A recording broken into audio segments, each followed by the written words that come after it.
মধ্যযুগের বাংলা এই বইটির গতকালকে প্রথম পর্বের রিভিউ দিয়েছি, আজকে দ্বিতীয় পর্বের রিভিউ দিতে আসলাম। আমরা ইতিহাসে গিয়াসউদ্দিন আজম শাহের নাম শুনে থাকবো, যিনি সাহিত্য চর্চা করতেন এবং তিনি কবিতা লিখে তার পত্নীদেরকে শোনাতেন। তো তার যে প্রিয় তিনটি উপপত্নী ছিল, যথাক্রমে তাদেরকে নাম দিয়েছিলেন সার্ফ, গুল আর লালা।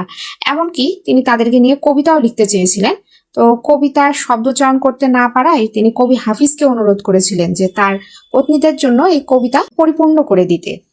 তারপরে এছাড়াও আমরা জানবো যে চৈতন্য মৃতের আবির্ভাব কিভাবে হলো, আবার এখান থেকে সারা বিশ্বে ইসকন কিভাবে প্রতিষ্ঠিত হলো। তারপরে রবীন্দ্রনাথ ঠাকুরের পূর্বপুরুষেরা কোথায় থেকে এসেছেন এবং কিভাবে তারা বিস্তার লাভ করেন এটাও জানতে পারবো।